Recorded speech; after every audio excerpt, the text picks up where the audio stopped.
Today I urge all the people of Wales to get involved in the convention process as soon as it formally starts. Go online, attend a public meeting, send for an information pack, hold a debate in your school council, your sports club, your parent and toddler group, wherever people come together. Find out how it all works now. Decide what you think about whether it's time for a change. Because it matters. Because this is how we decide what our children learn in schools. How we decide how elderly and vulnerable citizens are cared for, where homes are built, where jobs are created. Because this is about you, your family, and your community. It's about who you want making decisions.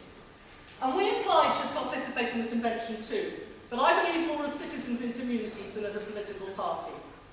I believe that if the convention is to succeed, it needs to be seen to be a genuinely open, receptive process, a process that informs and doesn't preach.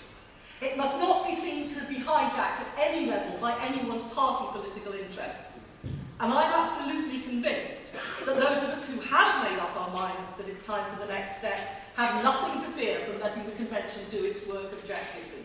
Because, objectively, the current settlement is a dreadful mess. And as the convention does its work, that will become clearer and clearer, and the case will make itself. But a campaign for a yes vote is a different matter. We as a party need to decide, and to decide quickly, what role we should play, how best we can play our part in securing a yes vote. Now, once the convention has done its work, there will, of course, be an official national yes campaign led by the party leaders, to which both Plaid and Labour are signed up. Just to be clear, any Labour members who have any doubt about that should look again at 1 Wales, page 6. Both parties agree in good faith to campaign for a successful outcome to a referendum. That's good faith and successful, okay? But that national campaign won't be enough in itself. I believe that now, as the convention does its work, and indeed before it begins, we should be making links with others in communities across our nation who agree with us that this mess won't do and our country deserves better. We need to talk to those in other parties and those in none. In the churches, the unions, the youth organisations, the women's groups. We should be talking to them now about how best to make the case for change to each community. How best to get our fellow citizens to see that in a practical, down-to-earth, day-to-day way, full law-making powers would make a difference to them. I don't believe we can wait, because time is short, we have a big job to do, and we can't do it alone.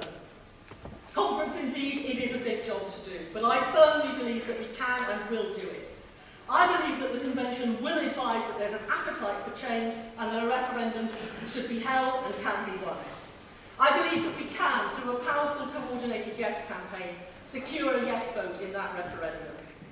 And let us remember that it is our courage and our commitment as a party, going into partnership government, some of us with trepidation for the very first time, putting country before party, that has created the conditions where this debate and this referendum are possible.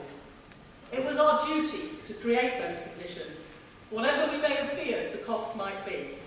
Now it is our duty to use that courage and that commitment to move Wales the next step forward. Diolch yn fawr iawn.